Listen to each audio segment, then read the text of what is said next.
Welcome back to Viral Art. If you are following us on social media, Facebook or Instagram, you'll see that recently we posted a reel of a wizard bug. I'm making a collection of these and I wanted to just do a quick sneak peek behind the scenes of the process. So here's just a few of the things that I did to bring that to life.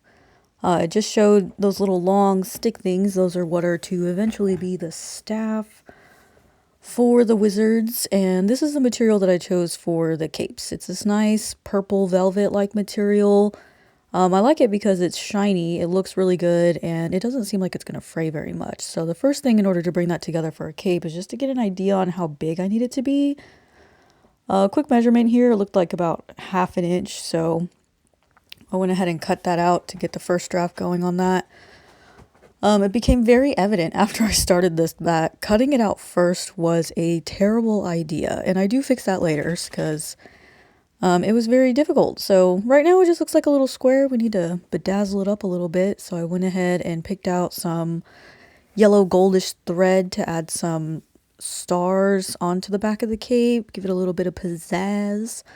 I didn't want a big knot on the back initially, so I just did kind of a half pull and threaded it through until it got roughly the shape of a star, or what would be a star for a teeny tiny bug. Just crossing 2 different strands to make an X appearance. And then I'm going to do that a few more times all throughout the back until it gets to a bedazzlement that I'm happy with. So right after I pull this thread through, if you look really close, I'm going to show you here in a second, it's an X or star. So I was happy with that. I went ahead and did that, I think, 3 more times onto the back of this one until it was completed. And I'll give you a quick look here on the front. I thought it turned out really good. Very happy with it. I do want this to be somewhat realistic, so I went ahead and added a quote-unquote collar, and then I kept these long tails on the end so that I can tie it around my insect's neck. So the cape is done. I pre-made all of these little hats and staffs, so I want to make the hats the same color as the cape, just to pull it all together as an outfit. I found a purple that I feel like matched it pretty well. That's what I'm going to use here. I do have my white paint out and ready just in case the color is too dark. I'm not sure how it's going to paint on. It ended up being pretty decent, so I didn't actually end up using the white, but quick recap on the cape. Stunning. I was very happy with that.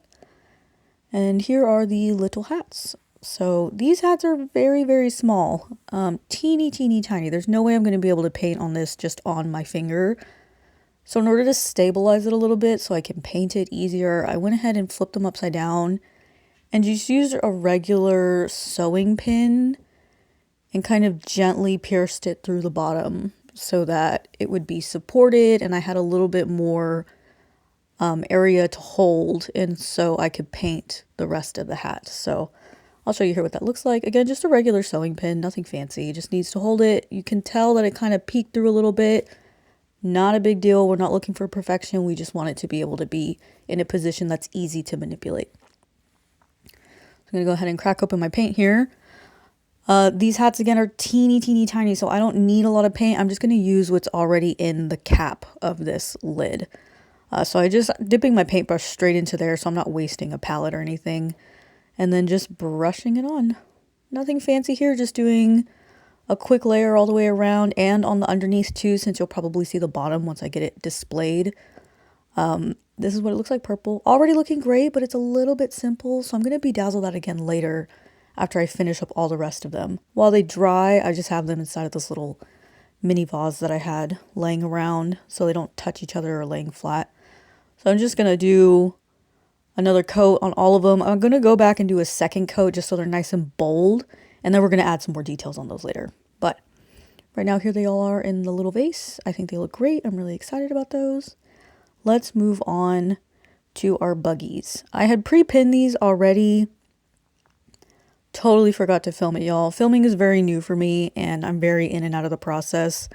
Especially when I'm working with teeny tiny things like this. It's very easy to just like goblin hunch over myself and completely forget about the camera and not even turn it on sometimes. But these were all pinned out already. here I am after about 24 hours, maybe a little longer than a day. These are very small, so they dried fairly quickly. They were ready.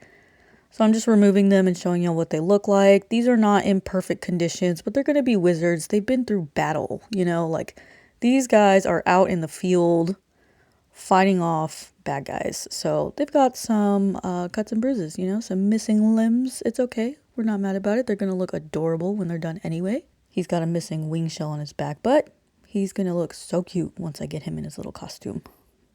This guy's my favorite. There's a photo on her Instagram feed or Facebook feed that shows him with his legs all kind of curled close together. Once I have them pinned out, I feel like he looks really cool. So I'm really happy with how he turned out once he dried. Now that those are all unpinned, they're ready to go, looking fabulous. We're going to go ahead and move on and try to get started on the details on the hats. Here they are all dry. This is with both coats on them. I did do the bottoms of them as well. I'm trying to show y'all that here. Sorry about the lighting, y'all, and the in and out focus. I don't know what I'm doing, so you get what you get. These are our staffs that we're going to be working on as well. I kind of started painting them.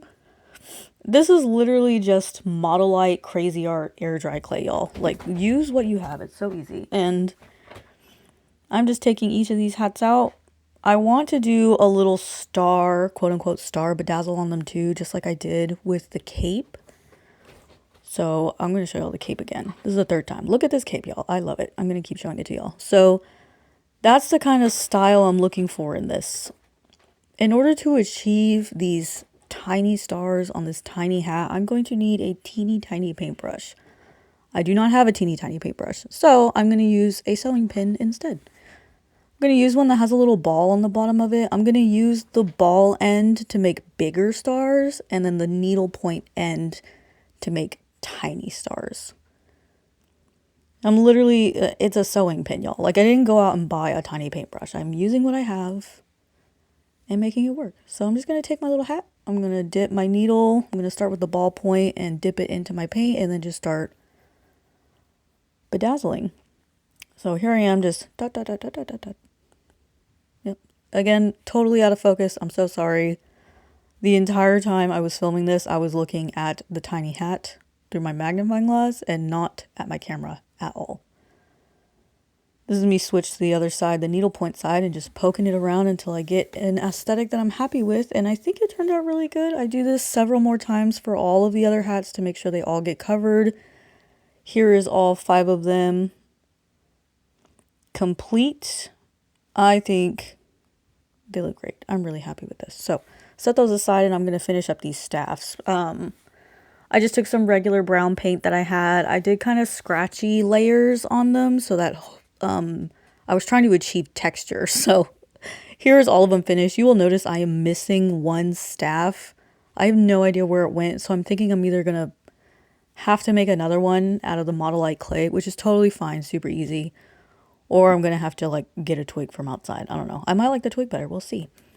But last step is just to finish up these capes. I would learn from the first time, like I said, and I've now sketched out all of the patterns onto a back of a single cloth. And then I'm going to stitch in the stars first and then cut them out and attach them to my bugs. So hopefully this is a lot easier than fumbling around with a teeny tiny little 1/2-inch square.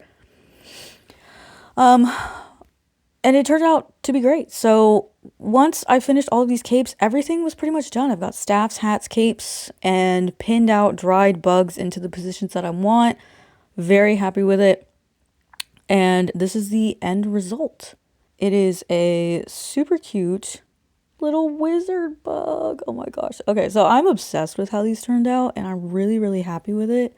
Again, I've got 4 more of these coming. They're all different bugs. They aren't all this little like bee wasp guy. But they're all going to look fabulous. So they're going to be available at our next vendor show. I'll probably keep making this style as well as other styles. And I'll try to keep you all up to date with content on how each of them turned out. But what do y'all think? Let me know if you like it in the comments below. I appreciate y'all watching. Have a good one, y'all. Bye.